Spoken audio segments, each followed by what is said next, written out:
You know, some legends, they're just so powerful, they seem to completely ignore the rules of time. That's exactly the case with the story we're diving into today. We're talking about Luang Pu Eiam Pathomanam, a legendary Thai monk from the 19th century.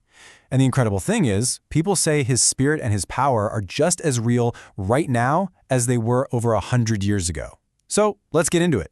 So, what you're looking at here is a statue of Luang Pu Eiam, right at his home temple, Wat Saphan Sung.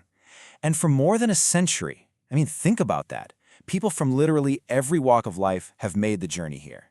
They come looking for his guidance, for his protection, for his blessings. It begs the question, right? How can someone's presence feel so real, so tangible, this long after they're gone? And this is at the absolute core of it all. These were his final words to his followers. If you are in distress, just remember my name and I will be there.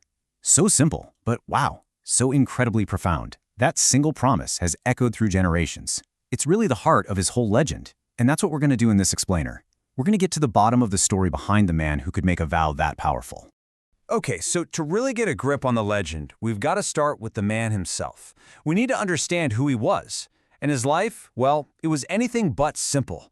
It was this incredible, dedicated journey of study, of intense discipline, and some pretty mind-blowing spiritual quests. So here he is. Luang Pu Eiam was born way back in the year 2359 of the Buddhist era. That's 1816 for most of us using the Western calendar. He was from Nonthaburi Province, born during the time of King Rama II.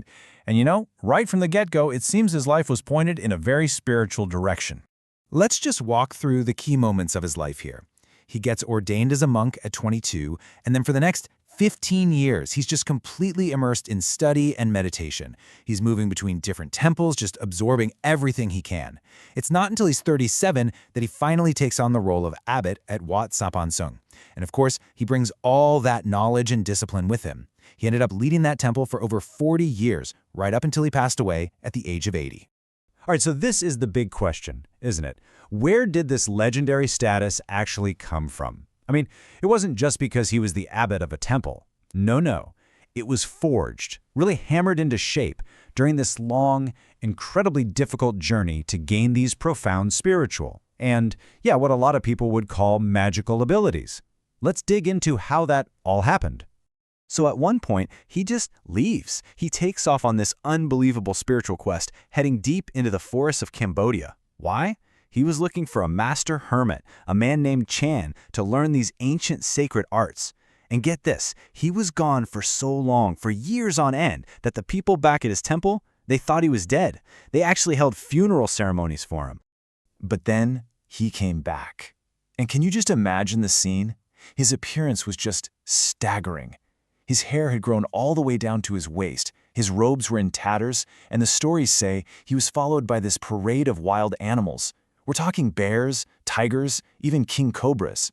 And they were all just totally calm, totally docile around him. It was clear he wasn't the same man who left. He had returned as a master of what's known as solat, which is basically this deep, profound spiritual knowledge, a true mastery over sacred, universal energies. And the way he demonstrated this new power is just wild.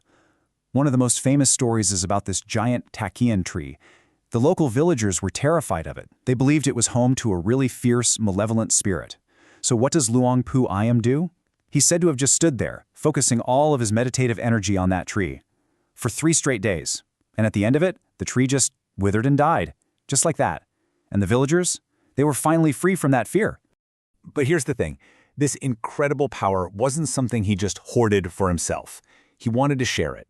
A huge part of his practice was this special chant, the Mahasalat Mongkon, or Katha. A Katha is kind of like a sacred verse or a mantra. And he taught his followers that if you recited this regularly, you'd be looked on favorably by angels and celestial beings, and you'd find success in your life. It was his way of giving them a key to tap into that same powerful energy. Now, this spiritual power, it wasn't just some abstract idea. Luang Pu Eiam found a way to channel it into physical objects, into sacred amulets. And you gotta understand, in Thai culture, amulets are a really big deal. They're not just good luck charms. They're seen as actual vessels, filled with the spiritual power and protective energy of the monk who made them. And that's what he did. He created them to protect the people who followed him and also to help raise money to build the temple. Each one was like a tangible, physical piece of his own presence. And he's especially famous for two main types of amulets. If you look on the left, that's the Phra Pidta. It means closed eyes Buddha, and it's all about turning away from worldly evils and distractions.